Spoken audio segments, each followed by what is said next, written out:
שלום לידידי ורי אבי זאדה, עו"ס קליני, יושב ראש מכון רוטנברג לפסיכולוגיה יהודית. שלום לך מיכאל שפרבר, עורך דין, חבר פורום יוש ועוד הרבה דברים אחרים שלא נפרט אותם עכשיו. נכון, ואנחנו ממשיכים בסדרת העסקטים, הפודקאסטים שלנו מכאן חושבים. על מה אנחנו מדברים הפעם, אבי? זאת שאלה נהדרת.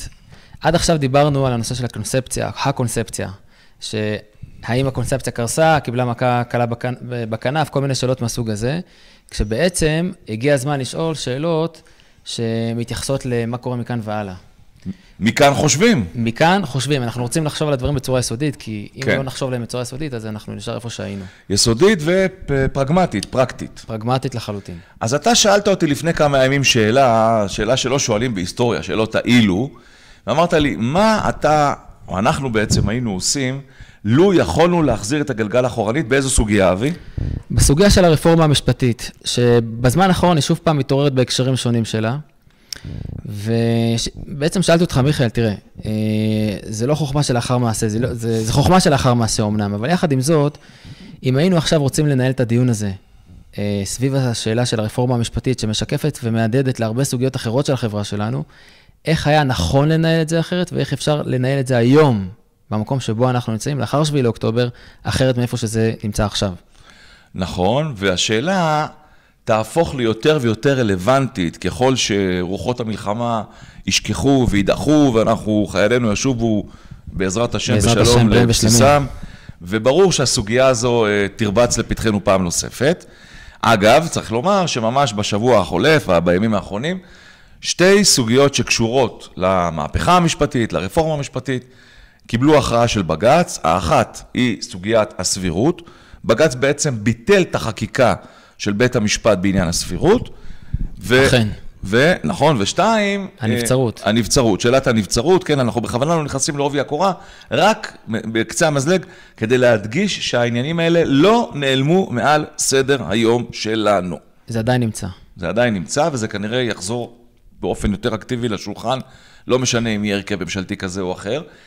אמרתי לך שזו שאלה מרתקת, והיא נכונה גם, משום שיכול מאוד להיות שניתנת לנו הזדמנות פז, לנהל את העניינים בחשיבה מחודשת ובצורה מחודשת, ממש בעיצומם של ימים אלה. ואמרו אנשים אחרים, לא אני אמרתי, יכול להיות שהיה צריך לעשות את זה במילה אחת, בשקט. את הדיון בשקט. להגיע להסכמות בשקט. לקבל הכרעות בשקט.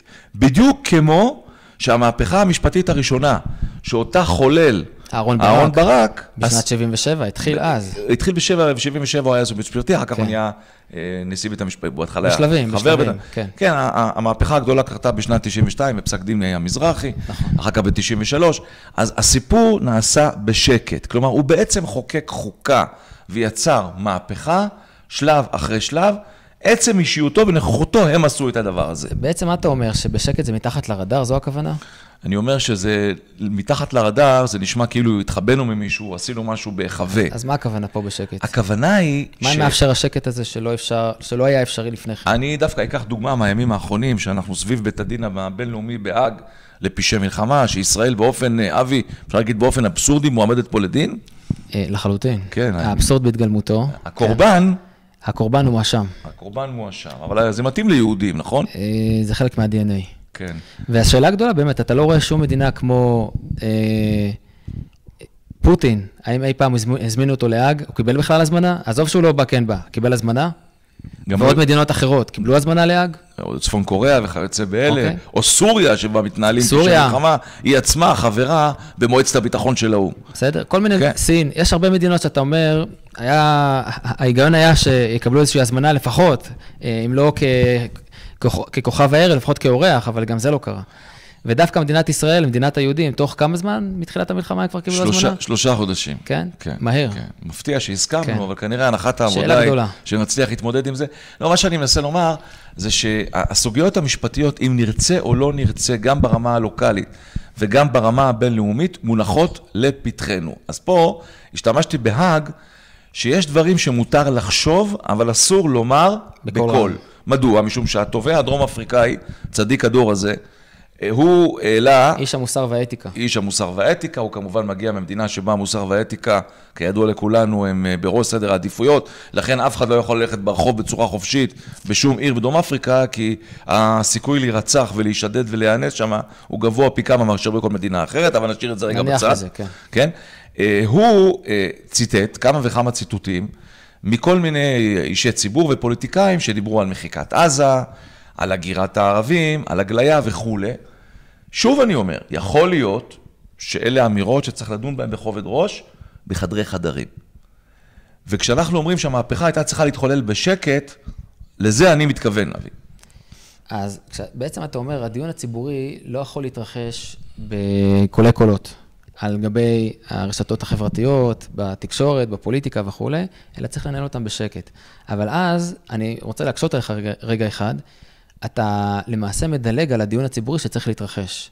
זאת אומרת, נגיד, מעבר לשאלה איך התייחסו לזה בהאג ובדרום אפריקה, של מה קורה עם תושבי עזה, יהודה שומרון וכו', כן הגירה מרצון, לא הגירה מרצון, שאלה חשובה, האם אתה מאפשר לדיון הזה להתרחש בתוך החברה שלנו, שאתה אומר, תשמע, בואו נעשה את זה בשקט.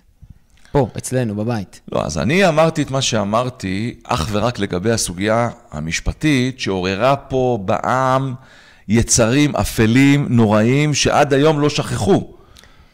למעשה היא השיבה, בלשון הפסיכולוגית, השיבה מתוך המודחק, כן, שבתו של המודחק, החזירה לתוך המודע, לתוך הוויכוח בחברה שלנו, דברים שהודחקו הרבה מאוד שנים בזכות הסטטוס קוו. נכון. על יחסי דת ומדינה, על יחסי חילונים דתיים, על יחסים בין ישראל הראשונה לישראל השנייה, so called. בין הרשויות השונות, כן. רשות מבצעת, מחוקקת, שופטת וכו'. נכון. לא, אני אומר, אז בסוגיה הזו, גם בגלל הפרסונות שהיו מעורבות בה, אני נימנע מנקיטה... מבלי להיכנס לפרסונה כזאת או אחרת. לפרסונה כזו או אחרת, גם הפרסונות, אבל גם הפרסונות שחוללו ועמדו מאחורי המאבק, שהם אנשים טובים כולם, אבל צורת ההתנהלות שלהם, אני הגדרתי את זה מקודם אבי, ואמרת לי, וואלה, זה הגדרה קולעת, היא הייתה לא פוליטית. לא חכמה, אלא לא פוליטית. זאת אומרת, יש איזו נקודה טובה שאפשר לומר על הפוליטיקאים, שהיכולת שלהם היא... להלך בין הטיפות. זאת אומרת, להבין מורכבות של מציאות, ולדעת איך להתנהל בתוך הדבר הזה, כמו זיקית, לא זיקית, לאו דווקא, אלא יודעת לנוע בתוך המרחב בצורה חכמה, ולדעת להסתדר עם כולם בצורה שבסופו של דבר תוביל לתוצאות. כי המציאות מורכבת. הרי בן גוריון, אנחנו תמיד חוזרים לאבות האומה המודרנית שלנו, כן. בן גוריון טבע את הכלל הזה בשנות המלחמה באירופה, והוא אמר, אנחנו נלחם בבריטים כאילו אין מלחמה בגרמניה, ונלחם בגרמניה כאילו אין מלחמה בבריטים, שזה סוג של דואליות, שהאצ"ל קיבל אותה, אבל ההלך היא לא היה מסוגל אפילו להכיל אותה. כן. בשפה שלנו זה נקרא נשיאת הפכים, זאת אומרת, יש פה איזשהו פרדוקס, ובכל זאת בן גוריון אמר אותו, אני לא יודע אם הוא הושפע מחשיבה קבלית שהוא היה חשוף אליה, אבל יש פה איזושהי נשיאת הפכים מסוימת. כן? בהחלט.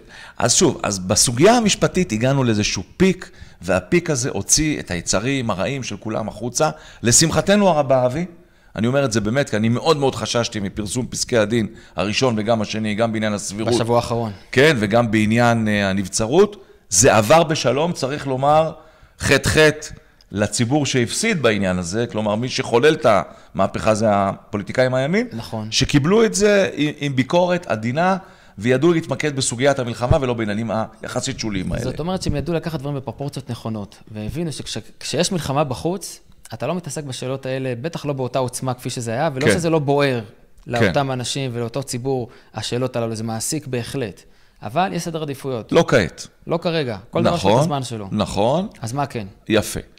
מה שאנחנו חשבנו בינינו, אני חשבתי יחד איתך, אתה חשבת ידתי, גיבשנו את המחשבה, זה שנקודת החיתוך שאחרי כמעט 80 שנות קיום של מדינת ישראל כמדינה עצמאית, לא ניתן יותר להמשיך ולגרור את הדברים לדור הבא. כלומר, הילדים שלך והילדים שלי צריכים לחיות עם איזו תבנית חשיבה הרבה יותר מוצקה, שלא תכיל בתוכה את אותם עקרונות סטטוס קוו בכמה וכמה סוגיות, גם בסוגיות של דת ומדינה, וגם בסוגיות של ביטחון, וגם בסוגיית היחס אל הערבים, וגם בשאלה של השטחים וכו', אלא צריך לגבש פרדיגמות, חשיבה, מתחדשות, ציבוריות יותר, ואנחנו הצענו איזשהו מודל, אולי תעלה אותו בפני קהל הצופים והמאזינים. כן, זאת אומרת, כשמדברים על פרדיגמות, זאת אומרת, אנחנו בעצם רוצים להיות במקום שבו צורת ההסתכלות שלנו וההבנה שלנו את המציאות היא צורת הסתכלות שמאפשרת עתיד טוב יותר, גם לנו וגם לילדים ולנכדים שלנו בעזרת השם. זאת אומרת, איזו מדינה אנחנו רוצים להשאיר להם פה אחר כך בשלבים, איפה תהיה המדינה שלנו בעוד כך ושנים. זהותית, אתה מתכוון ברמה הזהותית, לא רק ברמה הפוליטית, אלא ברמה הערכית, הליבתית, המהותית יותר. ואז כשאנחנו מבינים שזה לא רק, הכרעות לא רק מתקבלות בשדה הפוליטי, ברמה החלטה כזאת או אחרת לכאן או לכאן, אלא הבנה שבעצם התהליך מתרחש בתוך הציבור עצמו. אגב, אני פה חייב להעיר הערה ברשותך, כשאתה אומר החלטות לא רק מתקבלות בשדה הפוליטי, אם נבחן בעשרות השנים האחרונות, התקבלו כמובן החלטות בשדה הפוליטי, אבל בהרבה מקרים הם היו תוצר של רכשים שהצטברו בציבוריות הישראלית. כלומר, אם אני אגדיר את זה בצורה, ברשותך עוד רגע, כן. אם אני אגדיר את זה אפילו בצורה טיפה יותר חדה ובוטה וברורה, מרבית הפוליטיקאים שלנו הם פוליטיקאים ולא מדינאים. הם לא חוזים איזשהו חזון ומנסים להגשים את המדיניות, אלא חיים פחות או יותר עם התפיסות מהרגע להרגע. ופה צריכה להיות מדינאות. זאת אומרת, פה, במקום הזה אפשר להסכים איתך, אבל גם אתה יכול לראות שלצורך העניין, הסכמי אוסלו שהובלו, אני לא בטוח שהם ביטאו רכשים של העם, אלא הייתה קבוצה קטנה שהובילה את המהלך הזה, ולאט לאט היא רתמה את העם ואת הציבוריות לתוך המהלך. אוסלו, קודם כל, אוסלו לדעתי זו דוגמה חריגה, משום שהיא, כידוע, אוסלו התקבלה על קוצו של יוד במישור הפוליטי, וגם אותו יוד, אלכס גולדפרב במיצובישי, עם המיצובישי. כן, קנו אותו במיצובישי וכו'. איפה הוא היום ואיפה אנחנו היום, אני בטוח שהוא מצטער על מה שהוא עשה, אבל ההכרעה הייתה הכרעה על חודו של כל, כמו אגב מרבית ההכרעות שהתקבלו מאז ועד היום. חוק יסוד כבוד האדם וחירותו. בדיוק כך, כן, 33-24, עד כמה שאני זוכר, אולי אני טועה במספרים, אבל זה הכיוון. 32, משהו כזה. משהו כזה, על 24, אבל הדיון הציבורי והצורך הציבורי, שנולד אחרי מלחמת ששת הימים, במשך קרוב לכמעט 30 שנה, או 25 שנים, הוליד את הצורך לדון בשאלת היסוד, מה אנחנו עושים עם הערבים. זאת אומרת שזה שיקוף של תהליכים תת-קרקעיים שהיו בחברה שלנו. בהחלט. ואותם צריך לרגע להבחן, לבודד ולהתחיל להתייחס אליהם בתשומת לב ובדקדוק. עכשיו, כשאנחנו מדברים על פרדיגמות חדשות, זה בעצם להבין, יש לנו איזשהו מבנה שדיברנו עליו, כן? מבנה דיאלוגי. רק צריך לומר, אנחנו מציעים מבנה חשיבתי, שיהיו לו השלכות פרטיקולריות, פרגמטיות לשאלות היסוד, שאיתו נוכל לצלול לעומקם של בעיות ולהציע תפיסת זהות מחודשת לחברה הישראלית. הגדרתי את זה נכון, אבי? אני חושב שאמרת את זה מצוין. לצורך העניין זה צריך להיות פשוט. ואז השאלה הראשונה זה קודם כל כשאנחנו נפגשים ומתחילים לדבר, כן? אם יש מעגלי שיח כאלה, כפי שהיו לפני השביעי לאוקטובר, בשישי לאוקטובר סביב המאבקים המשפטיים, היו מעגלי שיח. אבל כשאתה מתחיל לנהל שיח, אז דבר ראשון, מה שצף זה איפה אנחנו לא מסכימים, איפה הוויכוח נמצא, כן? ולעומת זאת, מה שאנחנו רוצים להציע זה שלב ראשון על מה אנחנו כן מסכימים. איפה נמצאים מרחבי ההסכמה? כשאנחנו שומעים את הסיפור של כל צד, איפה הסיפורים הללו מדברים באותה שפה? איפה הדברים מתלכדים יחד? כלומר, למצוא את המכנה משותף שעליו, אף פעם זה לא יהיה כולנו, צריך לומר את זה בכנות. על הרוב. הרוב המוחלט של החברה הישראלית מסוגלת להסכים, כן. אז זה נתון ראשון. אחד, על מה אנחנו כולנו כן מסכימים. כן. אחרי שמיצינו את השלב הזה של הדיון בדיאלוג בינינו, אז זה לעבור לשלב הבא ולומר, אוקיי, תשמע, מיכאל, איפה אנחנו לא מסכימים? אז פה אולי נדגיש את הדברים. על מה אנחנו לא מסכימים, בדגש על המילה לא. לא, איפה נמצאים הפערים? בסדר? כן. ברמת השטח, ברמת התפיסה, כן? ואחר כך אפשר להבין יותר מאיפה זה מגיע. איפה אנחנו לא מסכימים, ואז גם צריך לשאול את השאלה, למה לא מסכימים? זאת אומרת, על מה זה יושב? אוקיי? ואז אפשר לדבר על מה שנמצא בשאלה השלישית, בתווך שבין לבין, איך אנחנו מצליחים ליצור הסכמות חדשות. וזה מגיע מתוך נבירה פנימה ולמידה לעומק כן. של אותם מרחבי הסכמה ואי הסכמה. דרך אגב, התהליך הזה כבר נעשה במשך שנים רבות, דווקא בעולם שממנו אני מגיע, בעולם המשפטי. בוא תסביר. אז אני אסביר. יש פרקטיקה, יש בתי משפט שמאוד מקפידים עליה ויש כאלה שפחות, אבל קוראים לה הגשת פלוגתאות ומוסכמות סביב הנושא הנדון לבית משפט. אני אתן דוגמה מאוד מאוד פשוטה. כן. פלוני או פלונית, לא משנה כרגע, מגישים תביעה לבית המשפט. בדרך כלל התביעה מלווה בהרבה מאוד תפאורה וסיפורים שהם לא רלוונטיים ולא מעניינים. כלומר, הם מאוד מעניינים, אבל הם לא רלוונטיים. צריך לזקק שם את ממש כך, כן. טקסטים, כן. נכון, וכנ"ל בכתב ההגנה מבצעים את אותו תהליך בדיוק. כן. ואז השורה התחתונה היא שבהתקרב מועד הדיון, או באיזשהו שלב שבית המשפט קובע אותו, צריך לקבוע מהם הפלוגתאות, על מה אתם חולקים, תגדירו את זה במילים, ומהן המוסכמות, וזה מחייב דיון מקדמי ראשוני בין באי כוח הצדדים. אוקיי. המחוקק אפילו מדבר על כך שרצוי וכמעט עדיף, וזה כמעט חיוני, שתהיה פגישה פרונטלית, כדי שייווצר דיאלוג, זה העולם שאתה מגיע ממנו, ואז יתברר למשוחחים, האם לצורך העניין יש משהו שהם מסכימים עליו, מה שאמרנו מקודם, על מה אנחנו כן מסכימים, ועל מה אנחנו לא מסכימים, מגדירים את הדברים. כשאתה מגיע לדיון הראשוני בבית המשפט, קל יותר לנסות ולגשר על הפערים הללו. מצוין, אז קודם כל באמת לזהות, כן, ולסמן ולסרטט את מרחבי ההסכמה ואי הסכמה, אבל אז, כמו שאנחנו מכירים את השיח התלמודי, שהוא שיח מאוד דיאלוגי, שכולו מלא בוויכוחים ומחלוקות, כן. הוא תמיד שואל את השאלה, מה הסברה? זאת אומרת, מה ההיגיון שמסתתר מאחורי הדברים הללו, ולהבין את הדברים בשורש שלהם. כן. זאת אומרת, אתה מחפש את הנקודה המרכזית שנמצאת מאחורי הטענות הראשוניות או הגלויות שנמצאות לפנינו. זה גם נכון בשיח טיפולי, כשאתה שומע סיפור כזה או אחר, אתה מנסה להבין על מה זה יושב, מאיפה זה מגיע, למה בן אדם אומר את מה שהוא אומר. חוזרים לפרויד. חוזרים לפרויד ועוד לפני פרויד. כן. אז חוזרים לתת מודע, ואנחנו גם חוזרים לעל מודע באיזשהו אופן. זאת אומרת, אתה מסתכל על החברה הישראלית, אתה מבין שיש פה תהליכים ארוכי טווח, שיצא לי לשמוע בהזדמנויות שונות מדוקטור ברוך כהנא, על המחלוקות שהיו לעם היהודי כבר החל מהמאה ה-18, בין תנועת ההשכלה לבין השמרנות, לבין האורתודוקסיה. ולהבין שהיה איזה איום הדדי בין כל צד הרגיש מאוים מהצד השני, והתבצר בעמדתו יותר, ולא היה מוכן לפתוח איזשהו שיח מעמיק ורציני מהצד השני. כשבן גוריון והחזון איש נפגשו באותה תקופה, אז הם הגיעו להנחה של סטטוס קוו, כי כל אחד הניח שהצד השני מתישהו כבר יהיה פסה.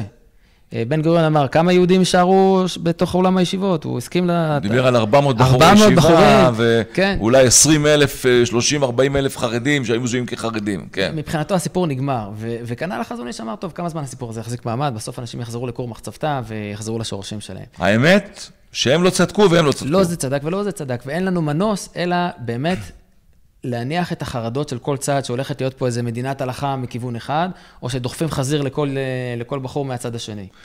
כן? כמו ששמענו לפני כמה ימים. אלא לפתוח שיחה. ממש לפתוח שיחה, להגיד רגע על מה אנחנו מסכימים, מה חשוב לנו פה, על מה אנחנו כולנו מסכימים שחשוב שתהיה במדינה שלנו. מה הזהות שלנו הבסיסית שמחברת אותנו למקום הזה. היה אפשר לנסח את זה בצורה של שאלה, על מה בן אדם מוכן למסור את נפשו, או לחיות פה, שאין לו במקום אחר. מה ההזדמנות של החיים פה מאפשרת, שאין במקומות אחרים שהוא יכול להיות בהם. לא בפורטוגל. אגב, ואם התשובה של פלוני תהיה שאין דבר כזה, יכול להיות שאותו פלוני ניתק את עצמו מנצחיות ישראל. זה יכול להיות. זו גם אפשרות. זאת אומרת, יש מקומות שבהם אתה אומר, תשמע, כבר אין דיאלוג. בסדר? אם בן אדם נלחם בך ואומר, תשמע, לא מעניין אותי, לא הזהות שלך, לא התרבות שלך, לא כלום. בסדר, אוקיי, צר לי. אגב, זה יכול להיות משני קצות המחנה. זה יכול להיות אנשים שהשילו מעליהם כל קשר ליהדות, ולו הבסיסית ביותר ולו הלאומית, בלי שום מובן דתי. או מצד שני, אנשים כמו החוגים של נטורי קרתא וכאלה, שאצלם הדתיות היא דתיות פרופר, מנותקת מכל שורש לאומי. יהודי. יהודי. עם ישראלי, כן, זאת אומרת, זה שמסוגלים להפגין בעד החמאס, כן, זה אבסורד, כן, אבל אתה רואה את זה מציאות, אז זה רק מתוך ניתוק כזה עמוק.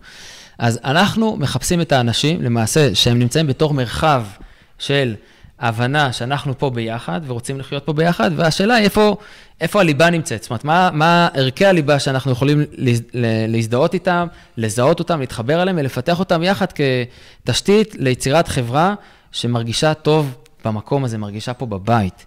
ומסוגרת להנחיל את הערכים האלה גם לדורות הבאים, כי זה לא מספיק שאנחנו נרגיש טוב עם זה, אלא הם צריכים להיות ערכים מספיק מוצקים, ועקרונות מספיק חזקים, כדי שיונחלו לדורות הבאים. מיכאל, כשאתה מרגיש בבית, הילדים שלך גם כן מרגישים בבית.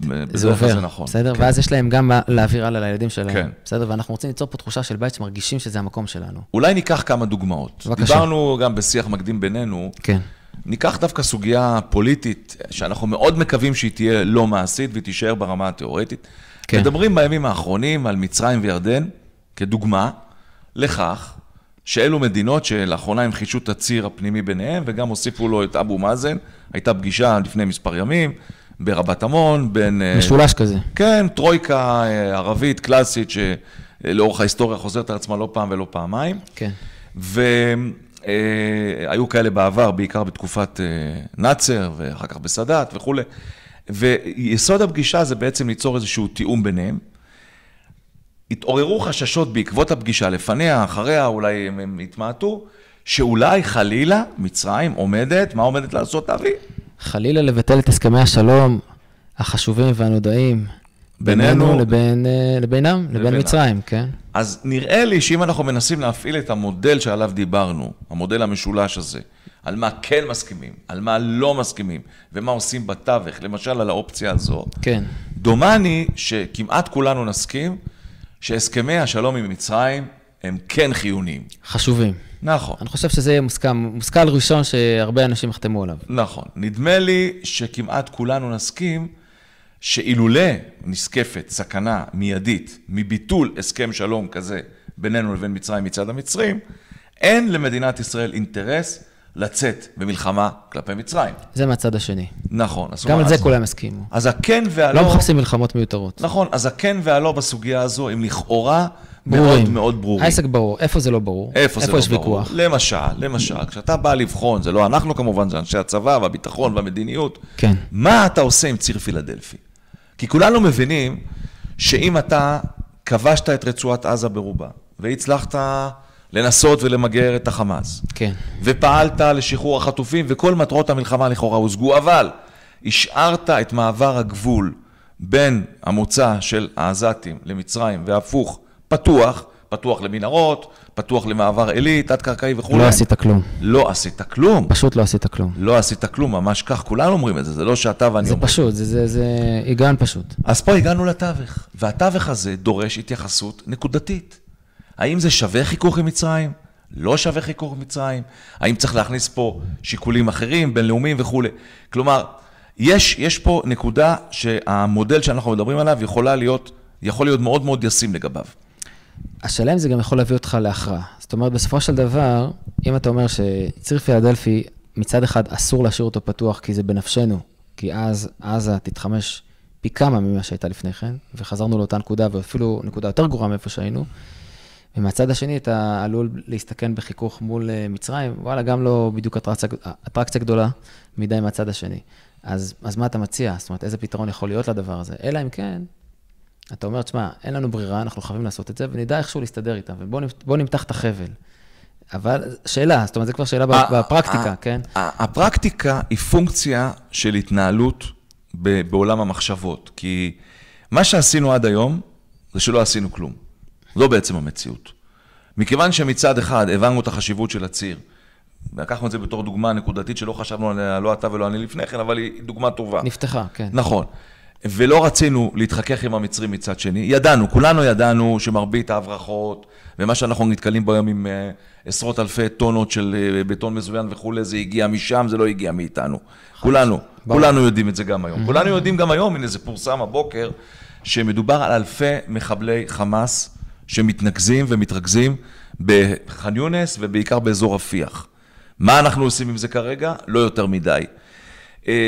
אם אנחנו מפעילים את מודל החשיבה הזה, וברור לנו שהאינטרס של שלום עם מצרים הוא אינטרס גדול, וברור לנו מצד שני שאנחנו לא יכולים יותר לחיות בתמונת מצב של התחדשות הכוחות האלה ברצועה, כנראה שאין מנוס, ואנחנו צריכים להשתלט על הציר שנקרא ציר פילדלפי, לכל הפחות אבי, בצד הפלסטיני שלו.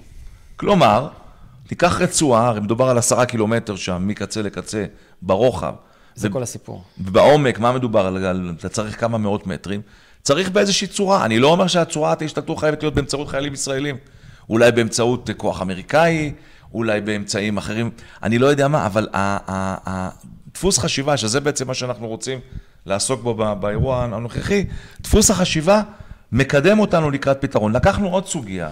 אני רוצה רגע אחד להעמיק בנקודה הזאת, כי בעצם יש פה מרחב של אי הסכמה. אתה אמרת משהו, אני רוצה להציג את העמדה השנייה, שאומרת, אם אנחנו לא נתפוס את הציר הזה בעוצמה ובמלוא הכוח, אף אחד לא יספור אותנו אחר כך. זאת אומרת, אם אנחנו נגלה חולשה בסיטואציה הזאת, שהיא קריטית לקיום של המדינה שלנו, לכל דרום הארץ ואולי גם מעבר, אז מצרים תקלוט שמשתלם לה לבטל את ההסכמי שלום האלה איתנו, כי את מי זה מעניין? אנחנו הרבה יותר חזקים מהם, יש לנו צבא יותר חזק, לא צריך אותם. אם אתה לא מראה עוצמה, גם בסיטואציה הזאת, הכי ביזריות. אתה מגלה חולשה, וקולטים את זה, והסביבה קולטת את זה. ואולי במקום הזה יש מקום לומר שגם אם זה יהיה כרוך בביטול הסכמי השלום עם מצרים, צריך להתעקש. מה אנחנו מפסידים מזה שההסכמים הללו? אנחנו צריכים להיות מוכנים למלחמה, no matter what, כאילו, לא משנה מול מי זה יהיה. כן. כולל מצרים, כולל סוריה, כולל... כאשר צריך גם לזכור שבשיקולי מדינאות, האינטרס של מצרים בשלום מול ישראל, הוא לא קטן יותר מאשר של ישראל מול מצרים. בדיוק, מה הם צריכים, הם צריכים אותנו יותר, לא פחות. בכל מיני זירות. כן. אבל ברשותך, בואו לא נעמיק כרגע בדוגמה של ציר פילדלפי, כי כנראה לא אני ולא אתה ולא מישהו... מקבלים הכרעה בנושא הזה. מקבל הכרעה. כן. אנחנו רק מנסים לחשוב בדפוס שעוזר לנו לפתור בעיות. קדימה. השתלבות, זו סוגיה קשה וכבדה, אבל חייבים לדבר עליה. השתלבות, הציבור או החברה החרדית בציבוריות הישראלית, ואני בכוונה אומר, אבי, בציבוריות הישראלית, שזה גם מעגל העבודה, וזה גם ההזדהות עם המדינה, וזה גם שירות צבאי או שירות לאומי. מה יש לנו לומר בסוגיה הזו לפי המודל המשולב שעליו אנחנו מדברים? תראה, לצורך העניין היה צריך פה חרדי, שיגיע וידבר איתנו, אולי בהזדמנות. נעשה את זה. אפשר בעזרת השם. כן. אבל ברור שאנחנו מסכימים זו שאלה מעניינת על מה אנחנו מסכימים, גם הסוגיה הזאת. כן. זאת אומרת, מה הם מרחבי ההסכמה? בשאלה של הציבוריות של המגזר החרדי וההשתלבות שלו בציבוריות הישראלית, כי יש בתוך המגזר החרדי גם כן קולות שונים. זאת אומרת, יש קולות שאומרים, אנחנו מחפשים את הדרך להשתלב. יש את הממ"חים, הממלכתי חרדי, שמחפש את הדרך להשתלב גם במדינה, גם בעבודה, גם בלימודים, יש להם לימודי תיכון ועוד דברים אחרים, ויש קבוצות אחרות שאומרות, לא מעניין אותנו, זאת אומרת, אנחנו רוצים להישאר בתוך העולם שלנו, עולם התורה, ומה שלמדינה לא שייך אלינו. יש גם אמירה כזאת, כן? גם אם זה לא נטורי קרתא, אלא המיינסטרים. ואז השאלה, איפה החיבור של הציבוריות הישראלית, או איפה מרחב ההסכמה יכול להימצא, כשהדיאלוג עם הצד השני לא כל כך מוגדר. זאת אומרת, עם מי אתה מנהל דיאלוג שם? עם החסידות? אבל אתה כבר הלכת לפתרון. אני רוצה לעסוק במישור היסודי, מה אנחנו כחברה ישראלית מסכימים לגביו בסוגיה הזו, ומה אנחנו לא מסכימים לגביו, ונראה לי שגם פה, בדפוס, בדגם החשיבה הזה, אז בוא... סליחה, דברים פשוטים. בבקשה. אחרי 80, כמעט, אני מעגל כבר, אחרי כמעט 80 שנות קיום של המדינה. כן. ואחרי שנתקלנו באירועים המזוויעים, והסימבוליים גם, אבל הם לא רק סימבוליים, הם גם ממשיים של שמחת תורה 7 לאוקטובר, ואחרי שתוך כדי מלחמה, מדינת ישראל מודיעה שהשירות הצבאי, שכבר קוצר פעם אחת כידוע לך לשנתיים וחצי, יוארך כולל אלה שכבר התגייסו במתכונת הקודמת, כנ"ל לגבי בנות, אני שמעתי את זה בימים האחרונים, ויש כבר היום יותר ויותר תוכניות שאנשים אפילו משרתים מעבר לפרק הזמן. אני חושב שמה שאנחנו... גם גיל המילואים עולה. בהחלט, ומקימים חטיבות מילואים, ותוך כדי מלחמה הקימו כמה... יש הרבה שינויים בנושא הזה. שינויים שהם נדרשים, גם תקציב הביטחון גדל בהתאם. מה שאנחנו יכולים כן להסכים עליו, שלא יכול להיות שיהיו חברות שהן מודרות בין מיוזמתם ובין מיוזמתנו, מהשותפות בציבוריות הישראלית. השאלה מי זה מסכימים? מרבית החברה הישראלית, מרבית הציבור הישראלי מסכים על זה. לא כולל המגזר החרדי. בוודאי שלא, כי זה המגזר שבו מדובר, גם לא המגזר הערבי, אני כרגע לא דיברתי על המגזר הערבי. המגזר שהוא לא חרדי, המגזר שהוא לא ערבי, בתוך מדינת ישראל, או בתוך החברה הישראלית, מסכים שזה מה שצריך לקרות. כן, ואם יכולנו להכיל את זה בממדים משתנים של אחוז כזה או אחר, לפני 7 לאוקטובר, אני חושב שיותר לא ניתן להכיל את הפריבילגיה הזו. עכשיו, צריך לזכור, לא ניתן להכיל את הפריבילגיה הזו, גם בגלל שהיא גדלה לממדים מספריים גדולים. אנחנו מדברים על 13% מהציבור במדינת ישראל, שהוא ציבור חרדי. תראה, אני מזכיר לך שהייתה פה ממשלה שניסתה לעשות מהלך כזה, ואמרה מכסות, אתה זוכר את התקופה הזאת של המכסות לחרדים, לגיוס וכו'. ועל הדבר הזה גם בסופו של דבר אני חושב היא נפלה. פה אני מגיע על מה אנחנו לא מסכימים. על מה אנחנו מסכימים? והשאלה היא איך אתה מנהל, זאת אומרת, יכול להיות שהציבור בחברה הישראלית רובו שהוא לא חרדי יסכים איתך, אבל אז השאלה היא, מי במגזר החרדי יסכים איתך? כשאתה מנהל איתו שיח לא דיאלוגי, אני אגיד לך, תשמע, אתה לא יכול להכתיב לי דברים בכוח, זה לא עובד ככה. אבי, פה אני מגיע לארגומנט השני שדיברנו. בבקשה. כולנו מסכימים, גם החברה החרדית שמגלה הזדהות, את אתמול ראית, לא יודע אם ראית, ערב שבת פורסם, מאפיית ויז'ניץ המפורסמת, הופעה חלות לחיילים, אז היא הפתה איזה חלת ענק לחיילים באיזה גדוד, נדמה לי גדוד 71 באחת החטיבות, והם כותבים לחיילי גדוד 71 באהבה, אוקיי? כלומר, גם בציבור החרדי יש רבים, אני לא יודע אם זה הרוב או לא הרוב, אבל רבים, שמבינים שהם חלק מההוויה והסיפור הישראלי, אז אנחנו עדיין בשלב של הכן. איפה אנחנו לא מסכימים? איפה זה הפלוגתאות? אם אני הולך חוזר לעולם המשפטי, על מה אנחנו לא מסכימים? איפה הפערים?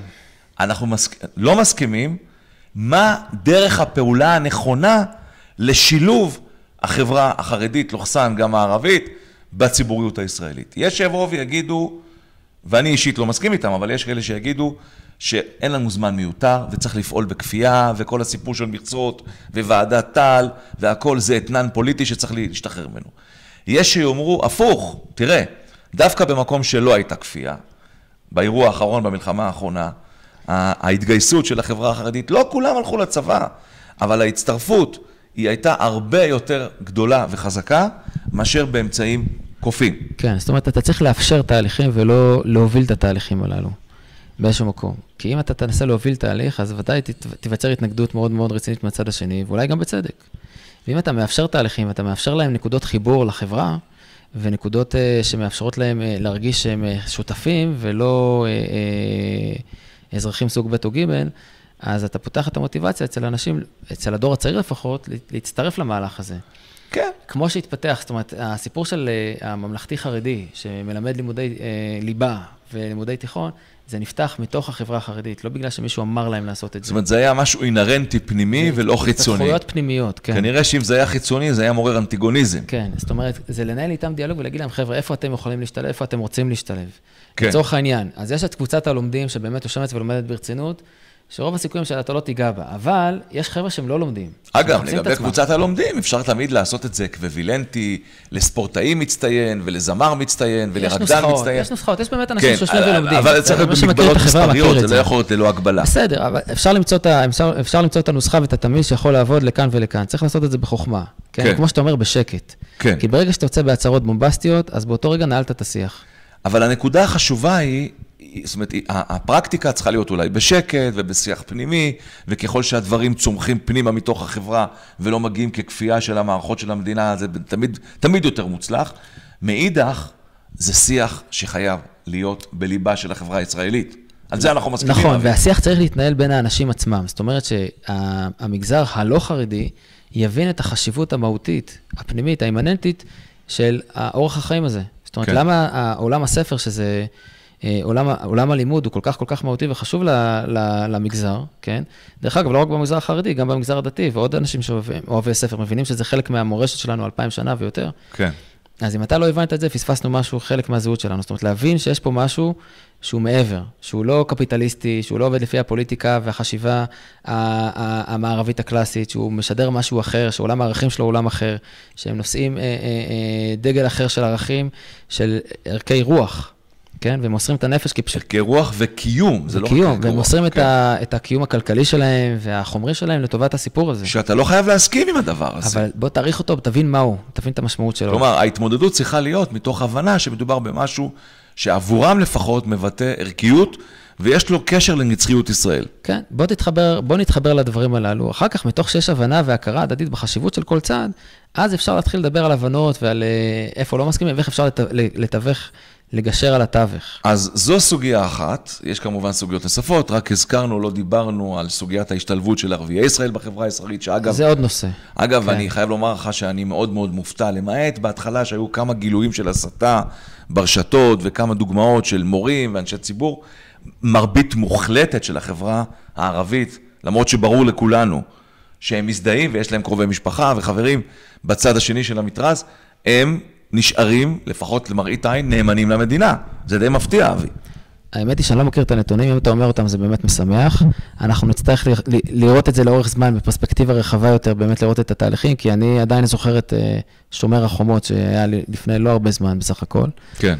פרק של כמה שנים? 3 שנים. 3 שנים. כן. אז הדברים עדיין צריכים עדיין פרספקטיבה.